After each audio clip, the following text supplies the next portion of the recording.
Hello, hello, and welcome to episode 62 of Trails in the Pod. I'm Colin, that's Kevin.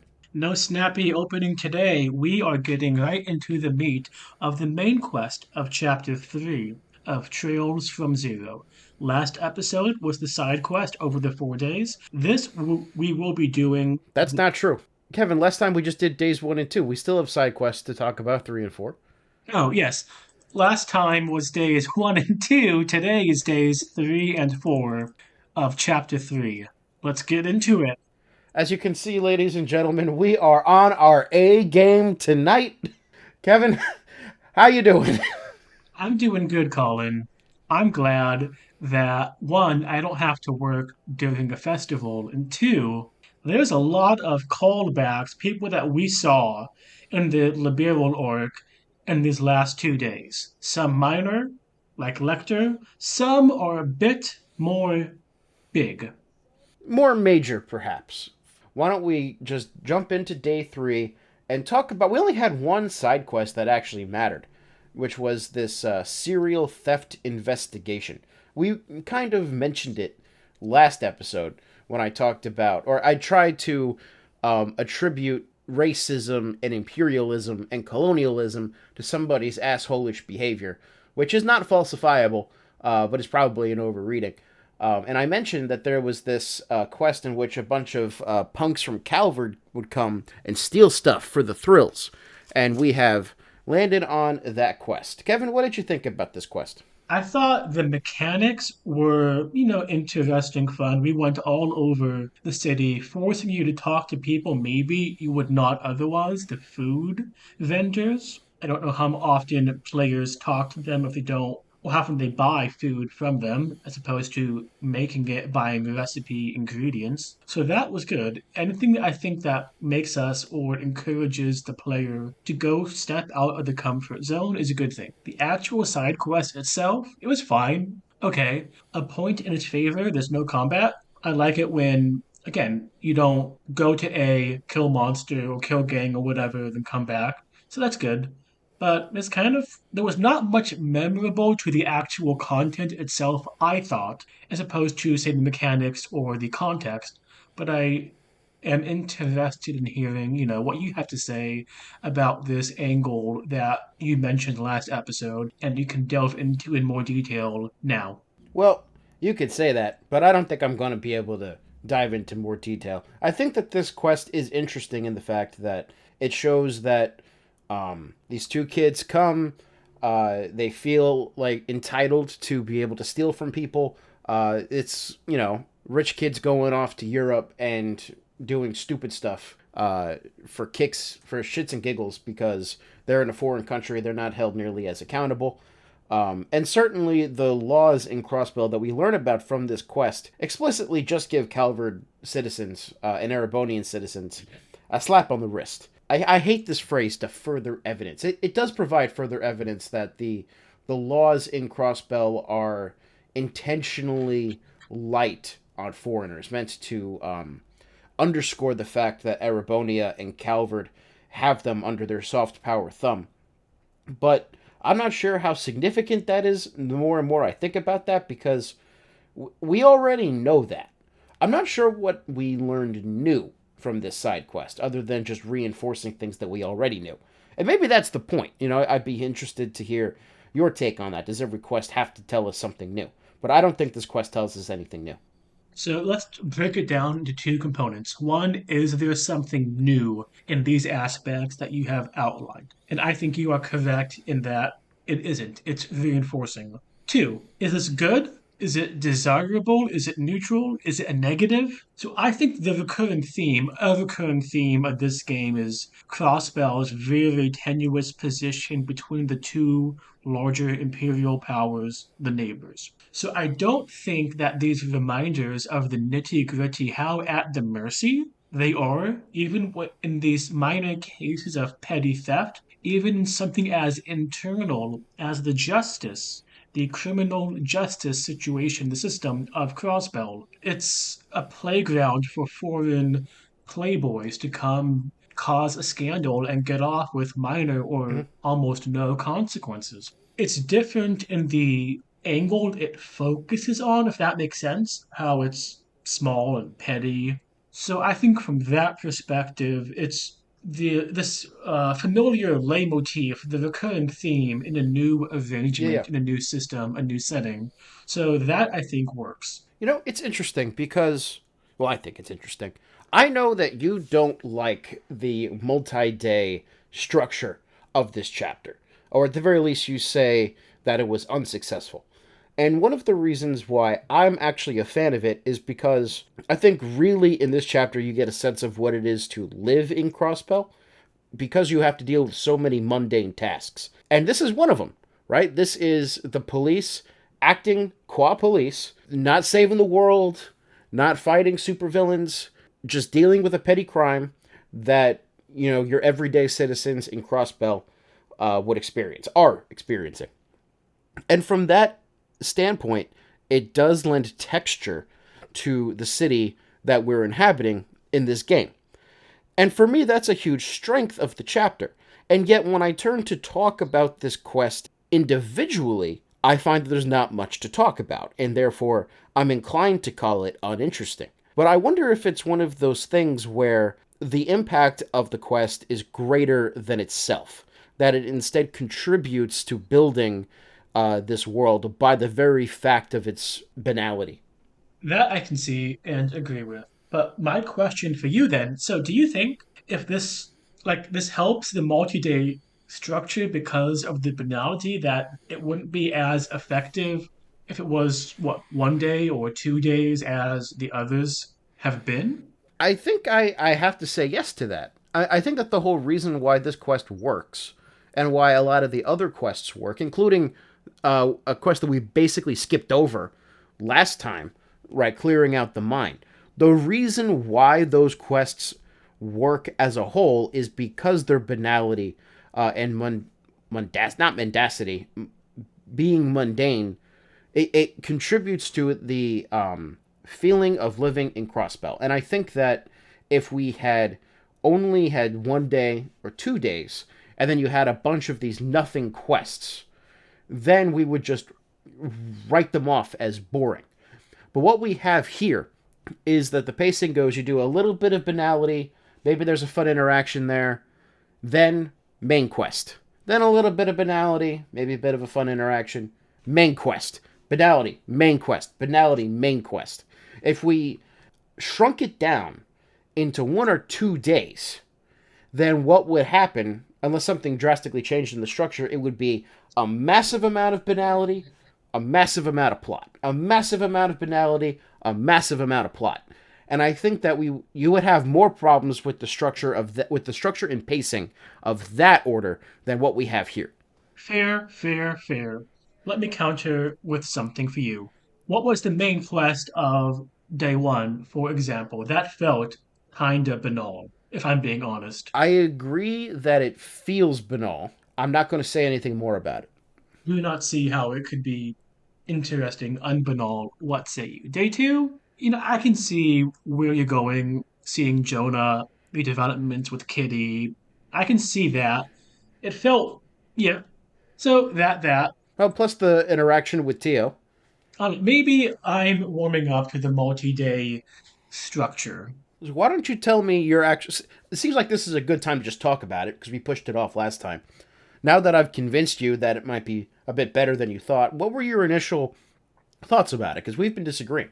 I felt day one and two were pretty unconnected for the most part to day three and four. There were connections, obviously. We talked about them briefly episode last, but it did not feel like the connections you'd expect within a singular chapter. I guess maybe if day one and two were its own chapter, day three and four its own chapter, it would have felt more narratively coherent, sort of, to shorter chapters.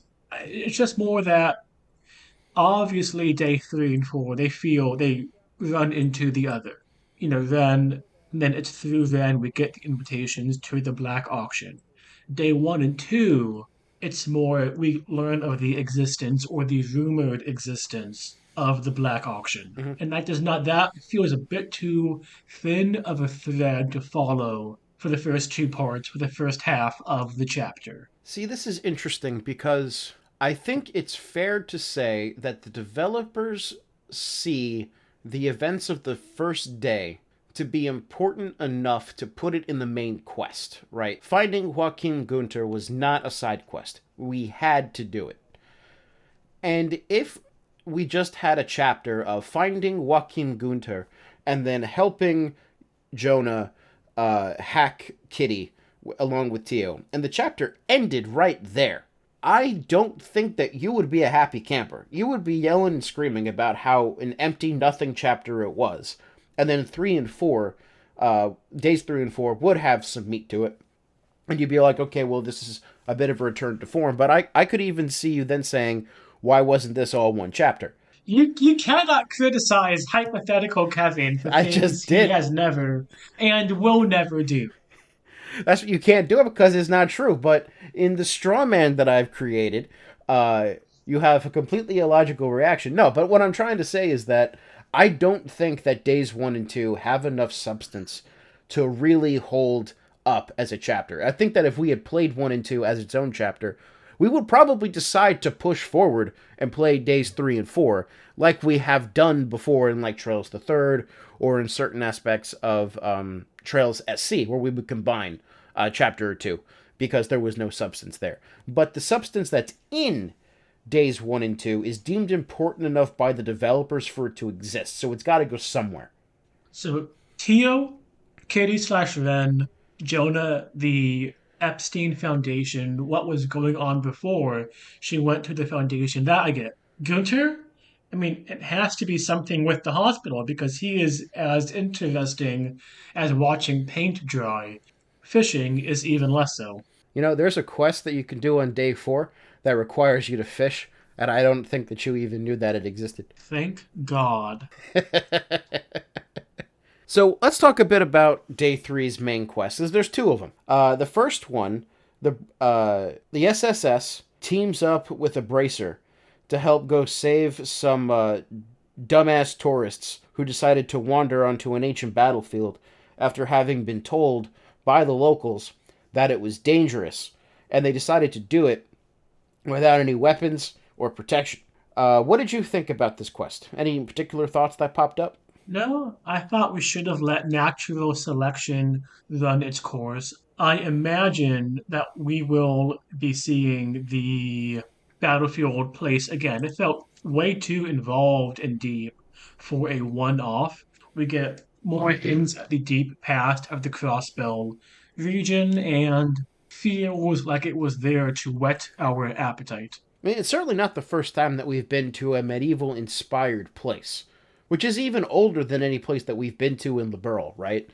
And yet, this is happening on the outskirts of the most modern city that we've played in so far. Yes, it's medieval deep past for a country while this is going on, while this is happening, Colin. It's celebrating the 70th anniversary of independence. 7 decades only. The other thing that I think is kind of important about this quest is not necessarily about the actions that the SSS do, but the evolving relationship with the Bracer Guild. And this kind of goes back to a recurring theme that we had seen even in Chapter 2, that as time is moving on in Crossbell, the SSS is becoming more and more accepted. We were treated with skepticism in the prologue. In Chapter 1, we solve a big case. People are starting to respect us in Chapter 2. In Chapter 3, the Bracers are starting to see us as equals.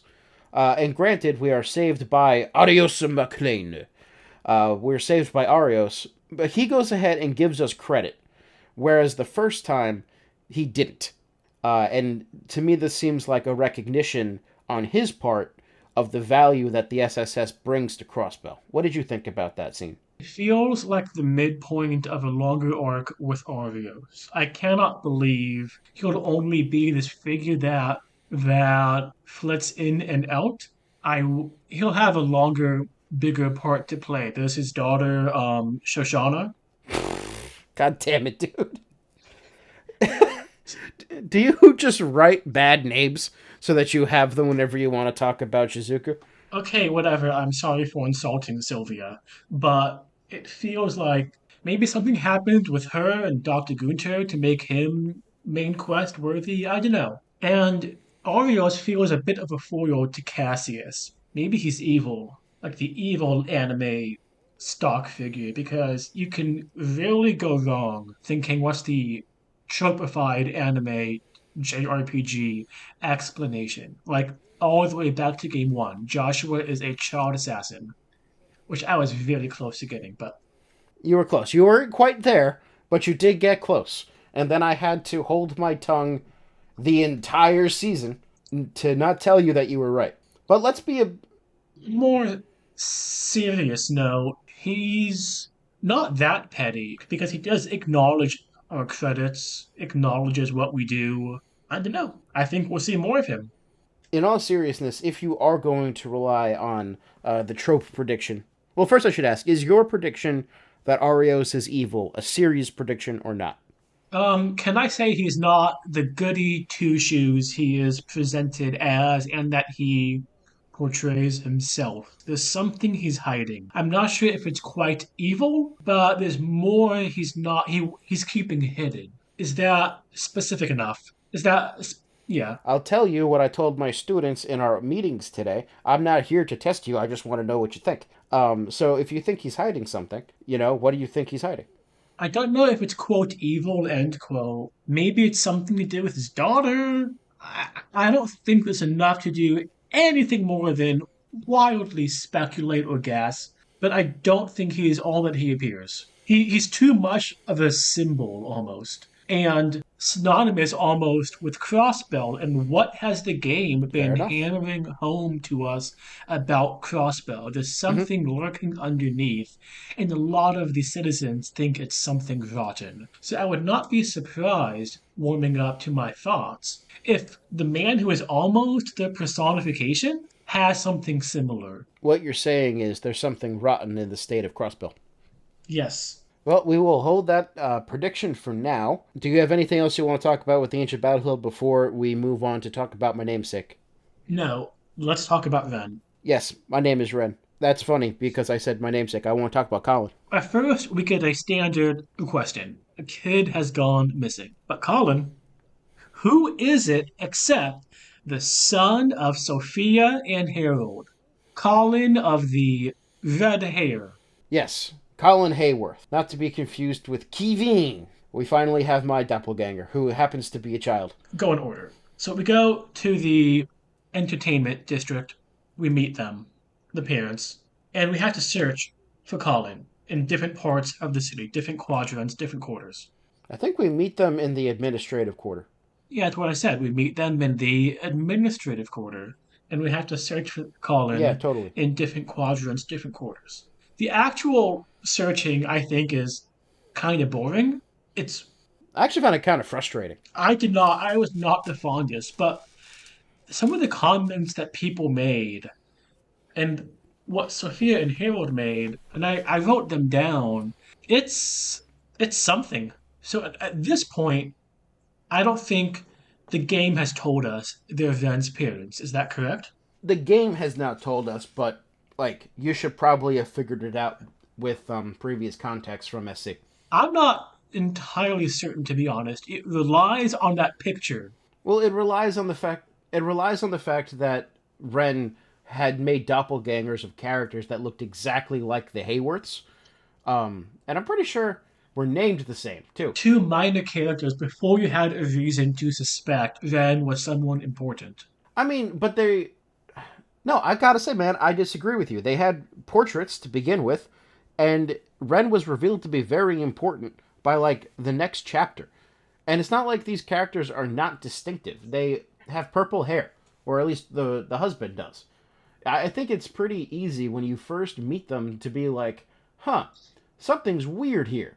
And plus, if you walk around and talk to people, you can even see a scene where Estelle and Joshua meet Harold Hayworth for the first time, in which Estelle instantly recognizes who he is. If you had not told me about that scene, if you had not told me that they were his parents, I would have had no idea until this main quest. I agree that that is true, but I don't think that's true for most people. That is a censor in that voice. Yeah, I'm feeling grumpy today. I'm not really sure why. Sophia tells Harold, she asks him, what if it happens again? A clear reference to what happened to the first child. And that first child we meet, right, she comes along, Yeah. stumbles along, and she knows things she shouldn't. She is weirdly invested in this situation. Lloyd is like, there's something weird going on. And to penetrate that boy's skull, Colin, remember, this is the guy, Ellie McDowell, Mayor McDowell. Ellie comes from money, is not the most open about her background. Oh, wow, are you related? Even him, Lloyd is I like, forgot how man, idiotic he was in you that know a scene. lot, and you're kind of creepy. I mean, like, she's a fucking 11-year-old who's like, I guess I know everything. Because, like, she also keeps revealing information like how you get into the Geofront, and drops hints pretty early on that she's Kitty.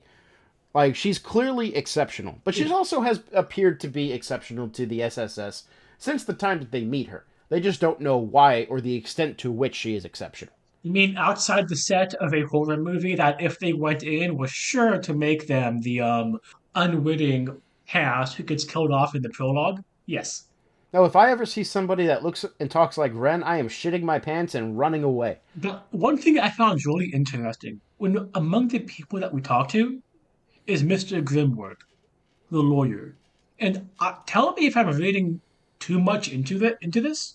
He says, Lloyd, you must find this boy. How much is he just a soft heart, a known advocate for the people, and how much is you must find this boy knowing what happened to his sister? Well, I mean, he definitely knows the family. That's clear. I think from a strict reading of this text, what we can Yes. say is that Grimwood probably knows about the tragedy that had happened, and therefore knows that Colin is extra special. But that doesn't tell us the level of detail that he knows about it. You know, he might just know that they lost a child, but might not know the circumstances, might not know what Ren went through. I don't think we can take any of that from what he said. Okay, but even just knowing they had lost a child, that would be more than enough to impress upon Lloyd you cannot let this family go through it again. Totally. Do we want to talk more about before Colin gets rescued? No, I think what's really because like the whole meandering thing is actually kind of annoying. And then it turns out that Colin Yes. just managed to wander into a truck. I mean, okay, that to me that was more like okay, wander around each different quadrant and talk, figure out who I gotta talk to so I can move on and make progress. What's really more interesting to me is the sheer emotionality that Ren displays when she sees Colin under attack. Because I mean, we have to remember that this is somebody who had been deprived of love for the majority of her upbringing, right? When she was in wherever she was before Ouroboros, and then she gets to Ouroboros and she finds some limited forms of affection with Luva and Joshua, but still it's kind of twisted. It's in Ouroboros. And then she's been slowly getting pulled out of that darkness by Estelle and Joshua, which she is resisting pretty much every step of the way. But as soon as she Yes. sees Colin being attacked, she instantly acts in a sense of sisterly love, right? She care for the first time. We see Ren caring about somebody else for the sake of themselves. No, not for Ren's sake. She's protecting Colin for Colin's sake, and I think that's a huge jump in her character. What does she do when she sees Colin in trouble from monsters? What is her first reaction? She jumps in, saves Colin, going, as she explicitly says, against her plan. She was not going to get involved. What does she say? Her exact words to Colin: you're safe now. Nothing is going to hurt you. This is at her most bare, her most vulnerable. This is a huge mark of growth for Ren. The Ren of SC and even the third, I think, would not have said this. With people, there's people watching, not just Joshua and Estelle, or even the ones that she spent some time with in Phantasma, but people she does not have nearly the amount of time, though I don't know how long the third takes place over. Days, weeks, who knows? Yeah, but it's people here that she's met, spent what, an hour with? Two, three, maybe? I mean, it's more than that because you have to keep in mind that there are time skips in between chapters, and also you can find Ren out in the wild if you just keep wandering around on Yes. certain days. So, like, Lloyd has seen her before. My impression is we don't see her off camera, so to speak. That the times that you see her, even when you go out of your way to see her, those are the times that you see her. Yes, no, I would agree with that. It's not like we're getting ice cream with Ren on the weekends. They should. Then we go back to HQ, and then what happens?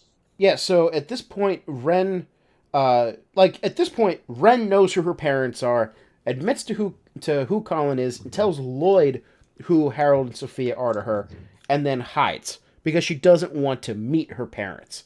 And in what happens here is that while Ren is hiding in a closet, Harold tells Lloyd what really happened. And I'm very curious to get Kevin's take on this story. But the long and short of it is that, in fact, it does not appear as if the Hayworths sold their child into sexual slavery, as perhaps we had been led to believe, but instead, due to making some bad choices with the Crossbellian underworld, Harold and Sophia decided to leave their daughter with a friend of theirs in Calvard in order until things calm down. Essentially, keep her separated so that she can be safe.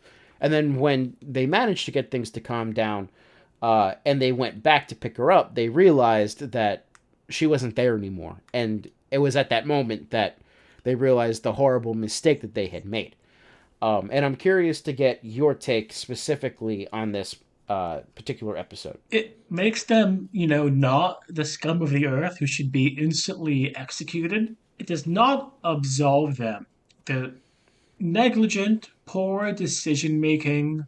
One thing concerns me, and it's not really about them, but they're more of an example. And tell me if I'm being unfair about this. I don't want, I'm not sure what the word is, but we get word of awful stuff or awful people, and when we meet them in person, it's Mhm. not as bad as we were led to believe, maybe. Like, does this make sense at all?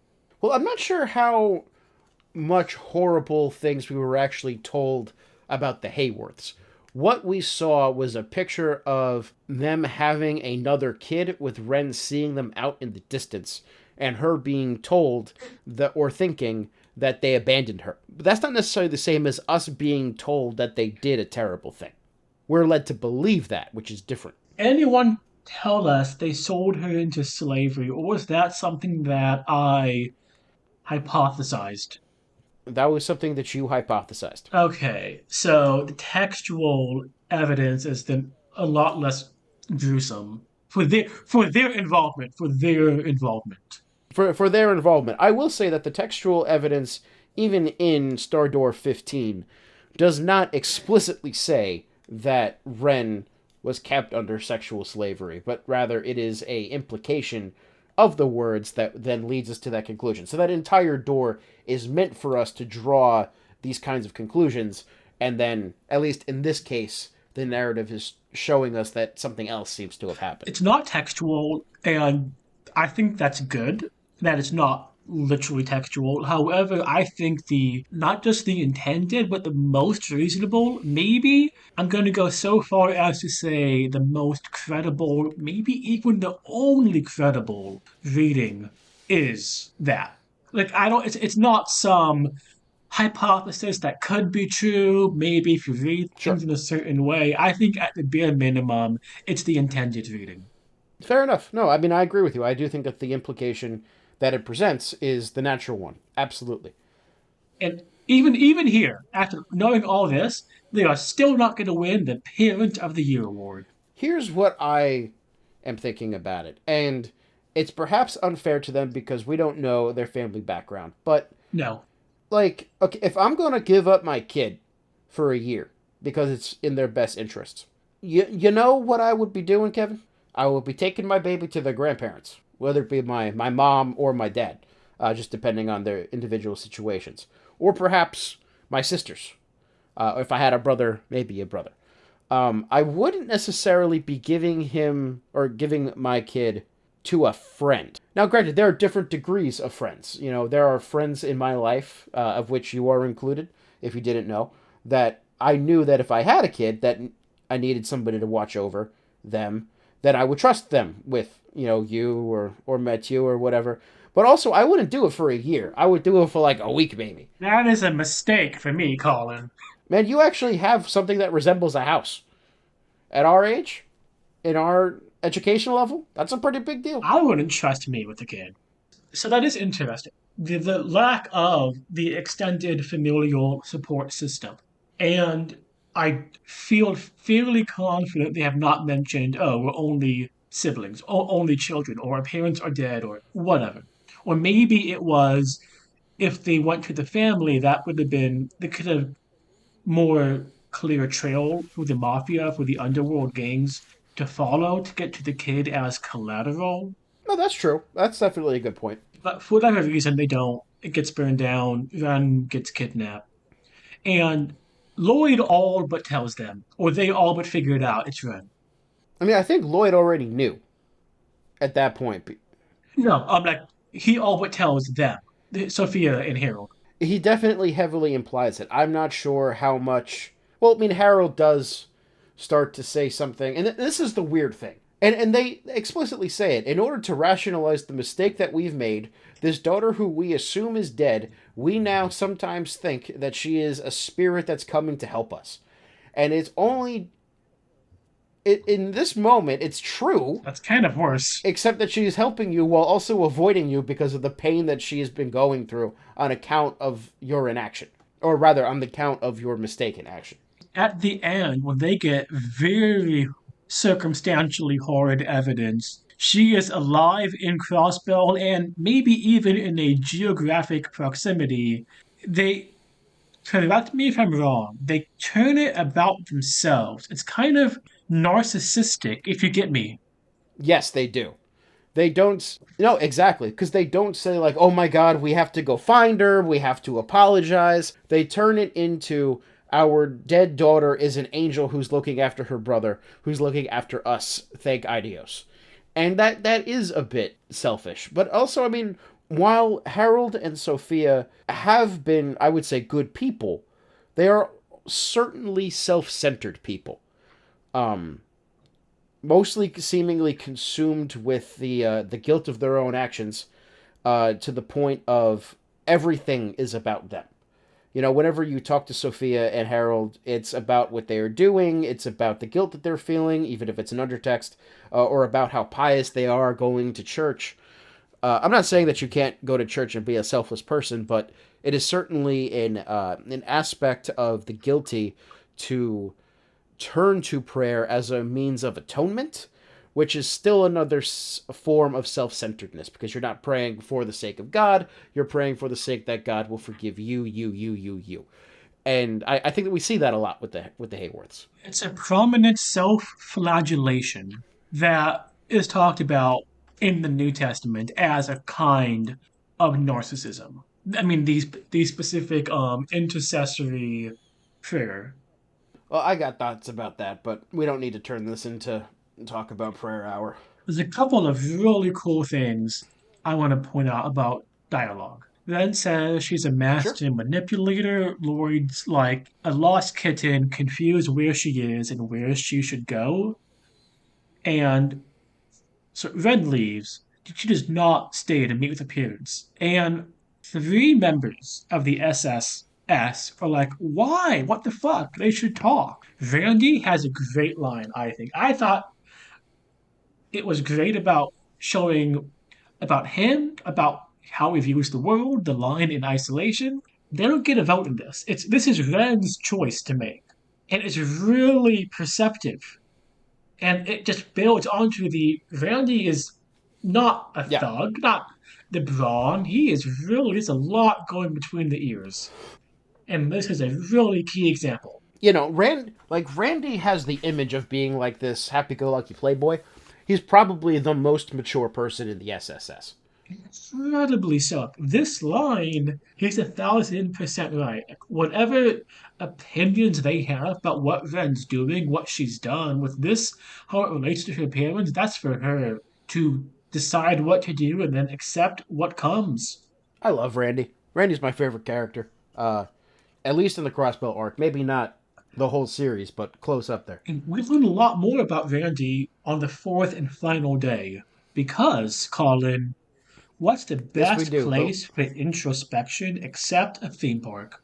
let's go to Disney World, have a super secret, all elite meeting that can decide the fate of the world for the next year. But before we even do that, Kevin, before we go to Disney World, we do have to interact with an old friend of ours, Phantom Thief B. I completely forgot. You're right. This is the first Phantom Bee quest of Zero, and let me be honest, I hadn't thought much about him, but when we got the quest, I thought, wow, feels kinda late. You said there's 4 chapters to the game?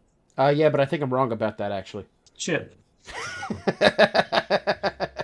But on the one hand, not introducing him allows Zero to stand more on its own. Okay, there's 5 chapters, and this intermission called KEA. Um, so it's not immediately forcing the player to like fan service. That's not the right word, but But I mean, also it creates a reason for Phantom Thief B to do this, right? He's not just trying to play with the SSS. He explicitly mentions that he knows that they've been hanging out with Ren because there's still a connection there between the two of them. So A, it's showing that yes. Ren has connections with Ouroboros members, or at the very least Phantom Thief B. It means that Phantom Thief B is alive and well and active in Crossbell right now, but also it shows that he's not just fucking with us anymore. You know, he's actually trying to. It's a bit of gratitude. The end result of this quest is a pretty rare quartz. In this quest, as always, I had to use a guide. This is not these riddles are not straightforward for the most part. I would like to say that I figured them all out, and I did guess the first one right. Whenever there's a Phantom Thief B quest, I immediately just go to a guide because it's just more fun that way. Colin, you said you figured it out. How much was using your noggin with intuition and brain power, and how much was, oh, I remember what to Oh, do and where to go? 100%. It was. Oh yeah, I remember this one. Seems like it'd be up there underneath the bell. Okay, yeah, there it is. And then the rest of them, I forgot what they were. If you didn't have a guide, this would not be easy. If I didn't have a guide, I probably wouldn't have done it. I've never been a fan of like hide and seek, not hide and seek, scavenger hunts in riddles in video games. Um, Puzzles themselves can be good, but there has to strike a balance between um, difficult enough to be interesting, but not so difficult that you get frustrated. The fact of the matter is, riddles require you to understand both wordplay and the world around you, and some of these riddles you would not get if you hadn't spent a lot of time not just exploring, but thinking esoterically. You know, who the fuck would have thought to go to the second floor of the Fisherman's Guild to look into a fish tank to find whatever card was there? I mean, I don't think I would have gotten that in a million years. None. It's none. Why don't we talk about Disney World? And on the way to Disney World, we do meet up with Lecter, who we have only seen in Trails the Third, but now we see him as an active member in the present, working for Erebonia. What were your thoughts when you first laid your eyes on this red-haired man who, off camera, you have confused with Randy? So often. This is the first time that we've met him in the present, not in memory. Either Chloe or Olivier Oliver. So we meet him. He's a happy go lucky guy. He is very quick to stop his singing and be like, yeah, I'm here for some old middle aged foggy. You may have heard of him. Gileath Osborne? Does that ring a bell? Which, I mean, he knows that rings a bell. It rings the bell because the city's in danger. And every single person in Crossbell knows who Gilead Osborne is. Yeah, I'm here as a spy for one of the most powerful men on the continent. And he's like, don't worry, I'm gonna kill you. He's not gonna blab. Very matter of fact. And it's a joke, but I bet I would not be surprised if he meant to follow through. He would have said the exact same thing. Oh, probably. One has to wonder, how much does the SSS suspect him at this point? Because it seems like a pretty clever ploy of hiding your true identity by telling the SSS exactly who you are, but doing it in such a way that they have to draw the conclusion that it's not true. That do, as in, do you think that they believe he's not there on behalf of Gilead Osborne? Okay, I bet Correct. of them do, two don't. Well, can you be more precise? Yes, I bet one who believes the facade. Lloyd, love him, not the smartest. Two, Tio, not fit anything against her. It's just verbal, person-based subtleties and misdirections. She seems to one struggle with. Two, she has not that much social experience in these kind of matters. So that's why I think Tio and Lloyd. Ellie is familiar.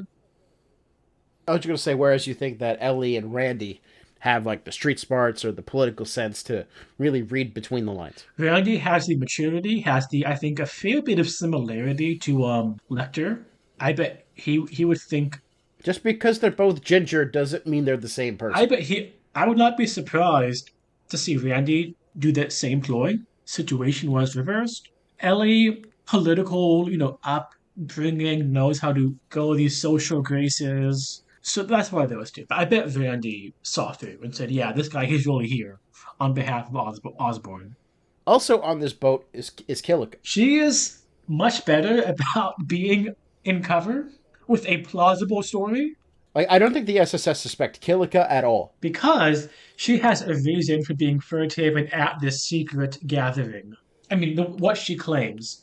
And it's not like the best thing, corporate intelligence, corporate Right. espionage. So you would think, oh yeah, it's not the greatest. Why would she lie with something that makes her look sort of not the best? If someone says I was late because I was busy holding up an elderly couple, you're not going to be like, were you? I am a professor. I'm a teacher. And I have definitely read student emails like that. Being like, I don't know.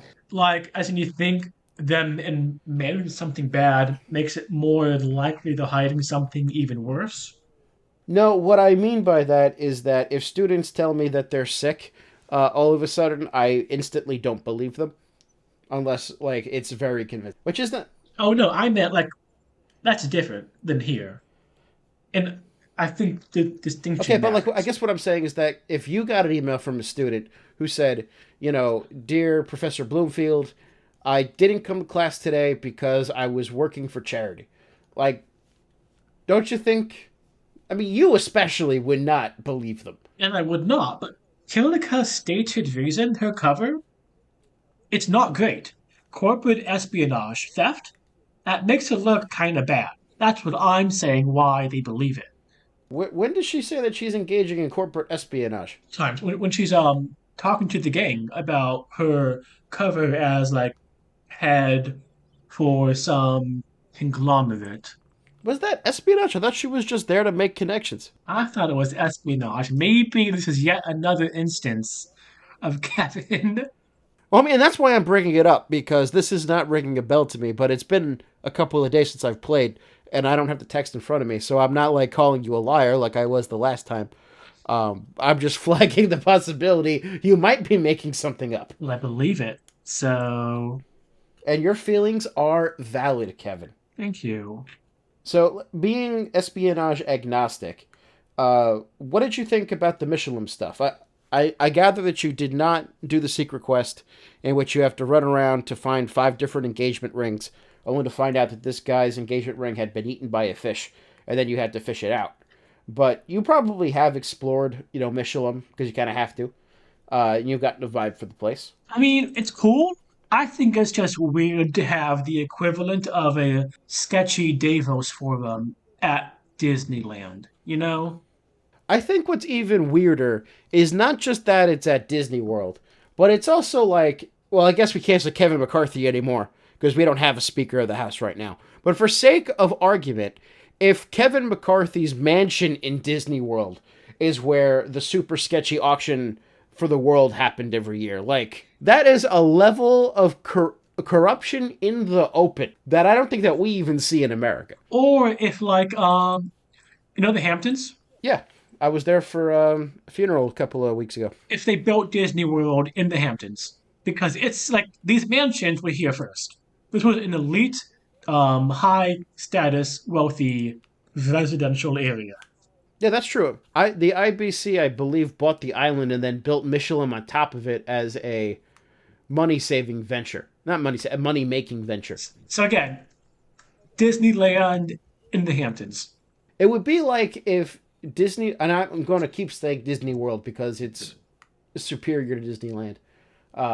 It'd be like if Disney World was built on the Hamptons, but it was owned by Chase Bank or J.P. Morgan. Just it makes you like, wow, that is an interesting set of decisions with a weird corporate structure. You know, it's something that keeps popping up with Crossbell. Like even as we've been exploring with the Buffer State project, is that Falcom is taking things that seem similar to reality on the surface. Like Crossbell is a buffer state. That makes sense. We know what buffer states are. Oh, there's this amusement park. We know what amusement parks are. But then when you look at the details, you're like, this is very bizarre. This is not how things work. It's like they're exploring the limits of reality. Colin, A verisimilitude, I should say. it's like a buffet. You get all the stuff you like, none of the stuff you don't, and hope it all works going down. Dude, I haven't been to a buffet in a long time. You know where you can get a buffet? Where can I get a buffet, Kevin? It's the Speaker's Mansion. Okay, but first, But only two people. indeed, you have to bring a date. And so, who did you pick?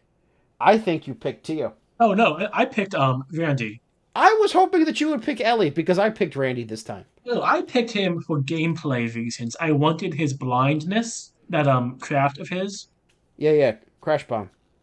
Yes, because if I'm only having two people in a fight, I don't want to get overwhelmed. And Ellie, she's great support. She's not the best. Lloyd can't do it all on his own. So the first time I played, I picked Ellie because it seemed to me the most natural choice in terms of character interaction. I saw that there was like a romance Oh building yes, up, so I wanted to kind of push that along. Plus, it's one thing to say like, "Here, I'm going to this auction with my best buddy." It's another thing to say like, "Hey, I'm here with my girl." It seemed to match more thematically. But this time I chose Randy because I love Randy and I wanted to do something different and see if anything really changed. Of which, nah, not much changed.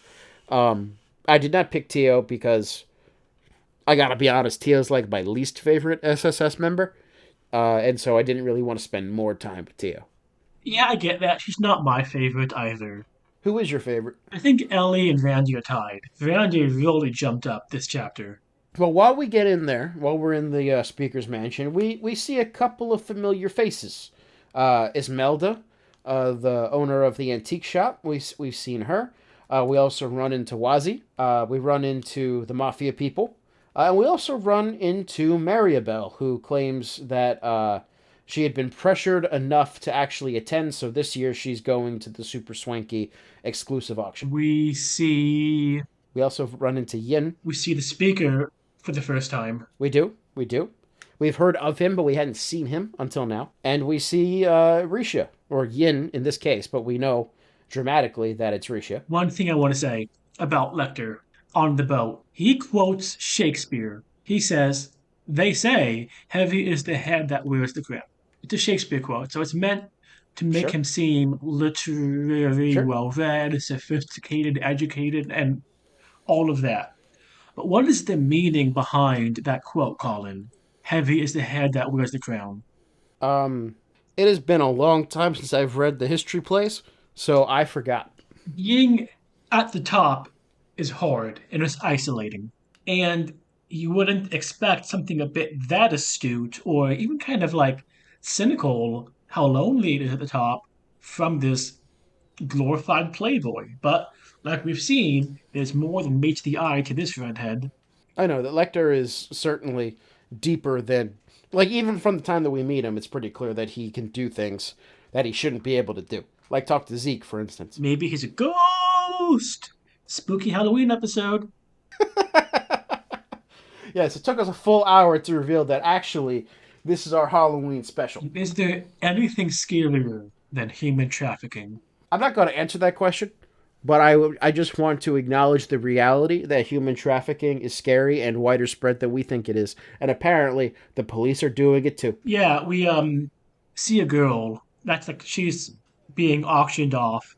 It's claimed that she's a Rosenberg doll. And you'll remember that Jorg Rosenberg is the old doll maker who's currently watching Ren. Oh, that I did. I knew she was said to be a doll. Did not know it was that doll. Wonder if it's like that doll maker thing that we read Yeah, yeah. about a year ago. It could definitely be connected. Might want to give that a reread at some point.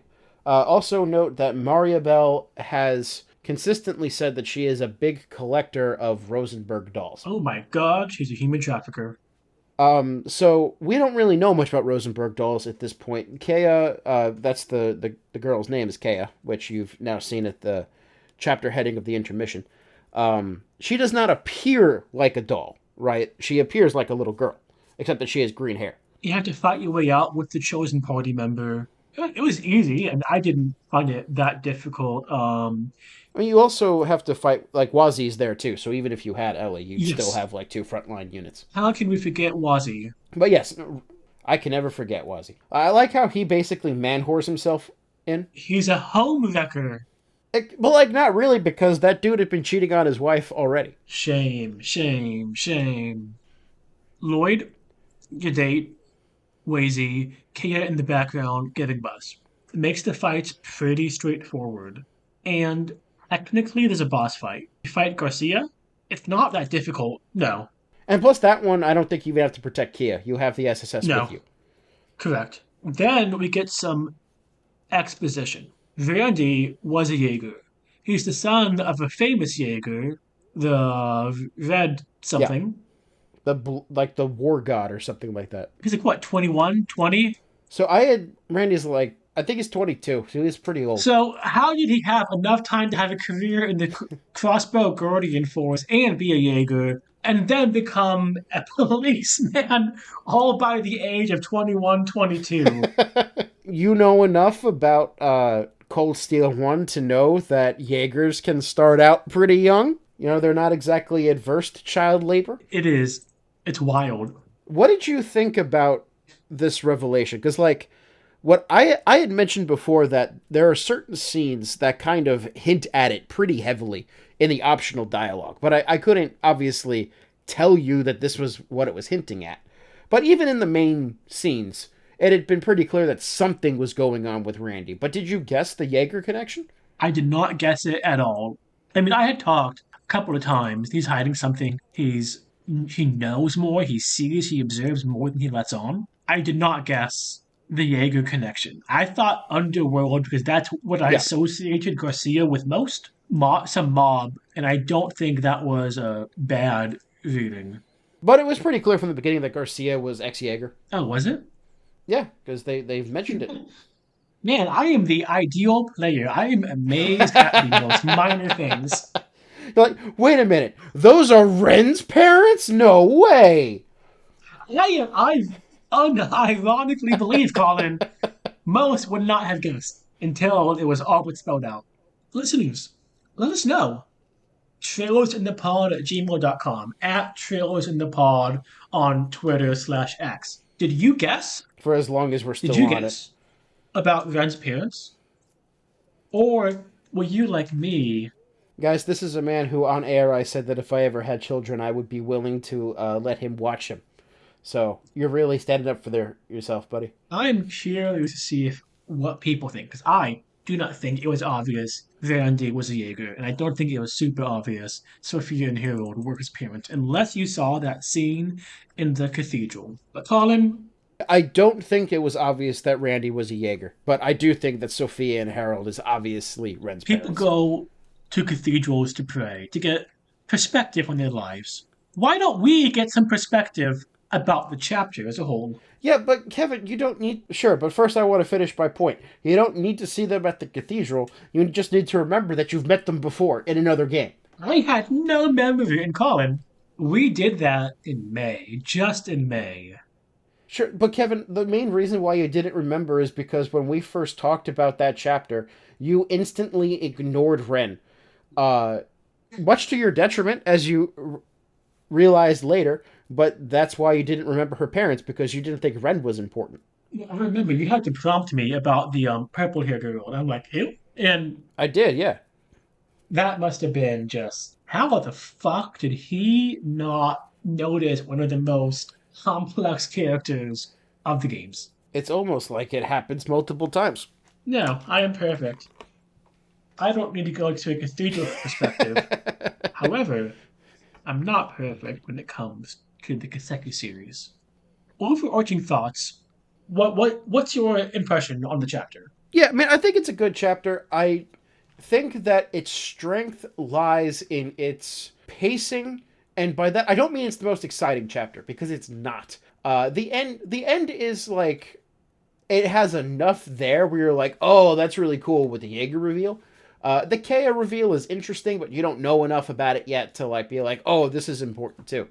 But what I think that this chapter really does is solidify the setting, is solidify the enjoyment of living in Crossbell, and it makes you, to coin or to steal a phrase from Spider-Man discourse, it makes you feel like the SSS. So I give her props for that. You never heard this meme of how you feel like Spider-Man when the Spider-Man games have come out? Well, you should. They're great. I'm playing Spider-Man 2 right now, and it's awesome. But when Marvel Spider-Man came out on PlayStation 4, it was, much anticipated because we hadn't had a good Spider-Man game in a while. And all the reviews were like, this game makes you feel like Spider-Man. Which is true. It really did.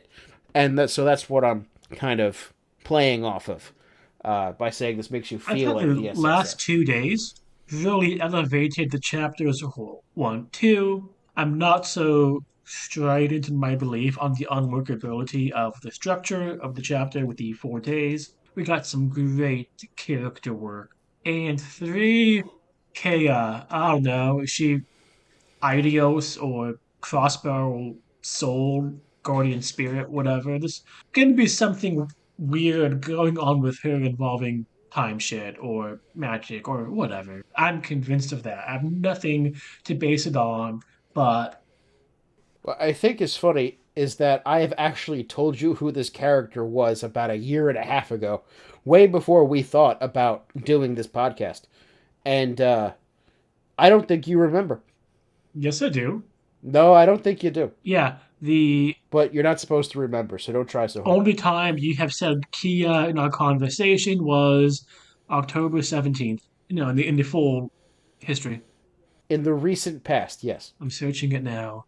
But Yeah, that's just not true. you know what is true? The next chapter we'll be doing is chapter 4, but that won't be the next episode. No, it's not. Also, the next chapter we're doing is the intermission.